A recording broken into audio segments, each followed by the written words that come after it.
Assalamualaikum warahmatullahi wabarakatuh. Alhamdulillahirabbil alamin. Allahumma shalli ala sayyidina Muhammad wa ala ali sayyidina Muhammad. Malam ini saya mengkaji bahwa di dunia ini tidak ada yang benar-benar menjadi bos kecuali Allah saja yang sebenar-benarnya bos. Bagaimana penjabarannya? Saya bisa dikatakan sebagai orang miskin yang tidak memiliki laundry, mesin pencuci baju yang otomatis. Maka ketika baju saya kotor, saya bawa ke laundry, di mana saya pernah ke tempatnya orang kaya yang memiliki usaha laundry, rumahnya bertingkat 2, punya mobil, punya motor, tidak seperti saya yang miskin ini. Maka saya bawa uang beserta baju kotor milik saya dan keluarga saya.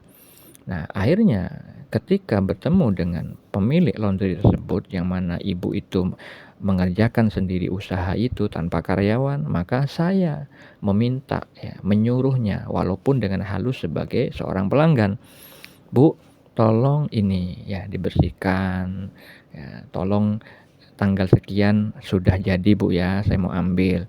"Baik Pak, tolong yang rapi, tolong yang wangi." Nah, kalau sudah begitu, saya yang miskin ini di saat itu menyuruh orang kaya yang punya usaha laundry. Sekarang yang bisa dipanggil bos di saat itu, saya yang menyuruh atau dia orang kaya yang disuruh sebagai bos. Nah, bisa kan maksudnya Anda berpikir?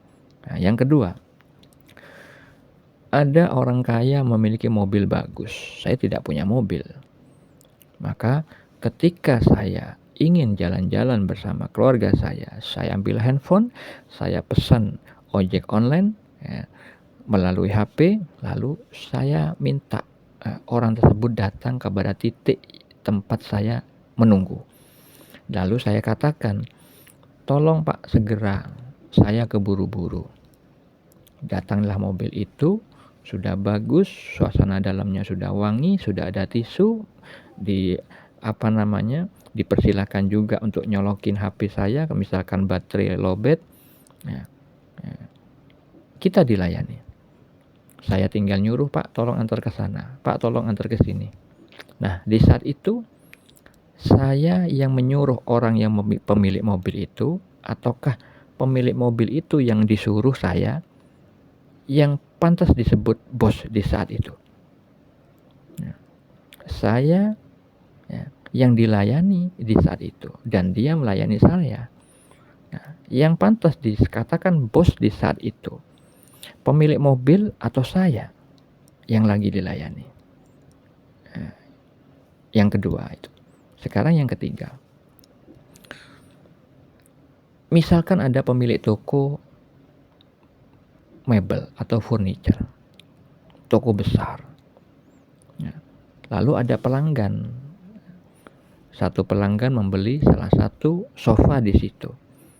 Nah, kebetulan pelanggan tersebut kecewa dengan pelayanannya di situ.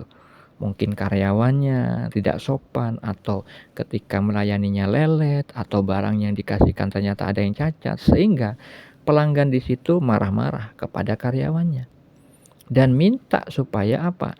Dihubungkan langsung, dipertemukan langsung dengan pemilik toko tersebut. Ada kan model begitu orang kaya, pelanggan meskipun tidak kaya misalkan, karena dia punya duit segitu-gitunya mau beli barang bagus, ternyata barangnya tidak bagus, maka dia kecewa. Nah, ternyata karyawannya juga misalkan cengenges-cengengesan, sehingga tidak membuat pelanggan itu tidak puas kalau nggak ketemu dengan pemiliknya dan mengadukan langsung bahwa karyawannya seperti ini pelayanannya. Akhirnya dipanggillah pemilik toko besar tersebut.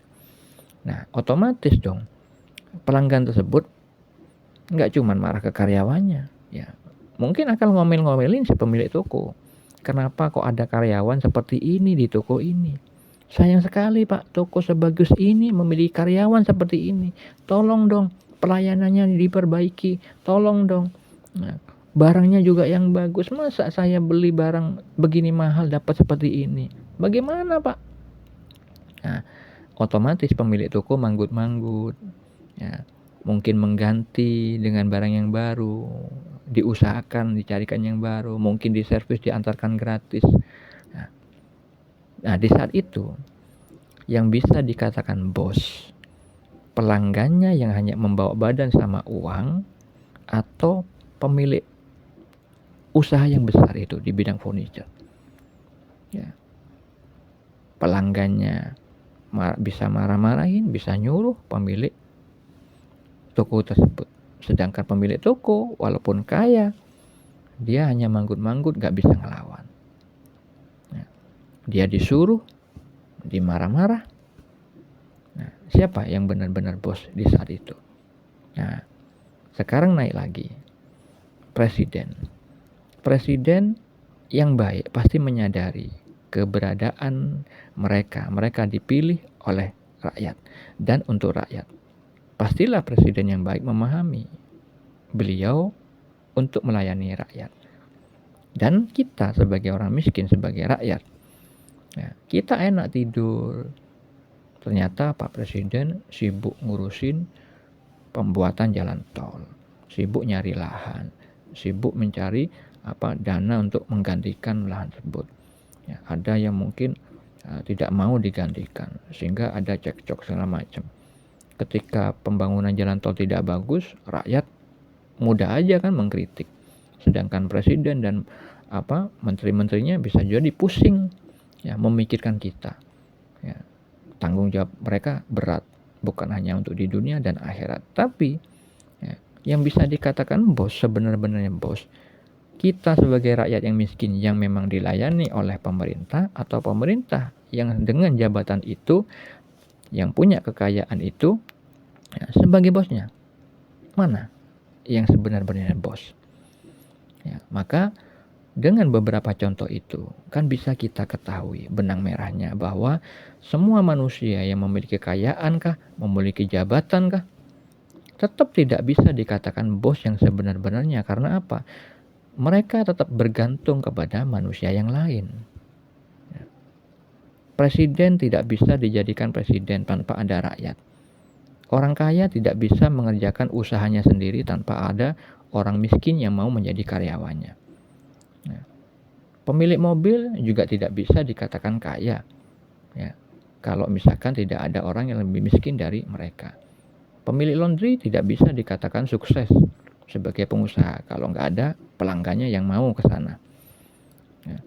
Jadi bos yang saya katakan ini benar-benar berdiri sendiri. Tidak ada yang bisa menyuruh, ya, tidak ada yang bisa memaksakan, ya, tidak ada yang bisa menguasai dirinya kecuali dia sendiri yang bisa menguasai, bisa menyuruh, dan apapun itu dia tidak bisa dipaksakan oleh orang lain atau makhluk lain. Tidak bergantung kepada orang lain. Dia ada tanpa dampak apapun ketika sesuatu yang selain dia itu tidak ada. Maka di sini hanya Allah aja yang esa. Karena Allah salah satu namanya yaitu Al-Qayyum, yang maha berdiri sendiri, tidak membutuhkan makhluk. Di dalam surah Al-Ikhlas disebutkan Allah itu tempat bergantung, sedangkan kita manusia bergantung kepada Allah melalui makhluk-makhluk yang lain. Maka kita harus ingat firman Allah di dalam surat Al-Imran ayat 26 tentang kekuasaannya. Katakanlah, wahai Tuhan yang mempunyai kerajaan, Engkau berikan kerajaan kepada orang yang Engkau kehendaki, dan Engkau cabut kerajaan dari orang yang Engkau kehendaki. Engkau muliakan orang yang Engkau kehendaki, dan Engkau hinakan orang yang Engkau kehendaki. Di tangan Engkaulah segala kebajikan. Sesungguhnya Engkau maha kuasa atas segala sesuatu. Dan oleh karena itu Allah menghibur kita di dalam surat Al-Hadid ayat 23. Agar kamu tidak bersedih hati terhadap apa yang luput dari kamu. Nah, ini untuk saya orang miskin. Dan untuk orang kaya. Dan jangan pula terlalu gembira terhadap apa yang diberikannya kepadamu. Dan Allah tidak menyukai setiap orang yang sombong dan membanggakan diri. Oleh karena itu, baik yang miskin maupun yang kaya, yang pintar dan bodoh, tetap bergantung. Dan tidak ada pengusaha ataupun orang kaya yang benar-benar menjadi bos, kecuali Allah saja yang benar-benar bos yang hakiki. Semoga hari ini menjadi renungan. Assalamualaikum.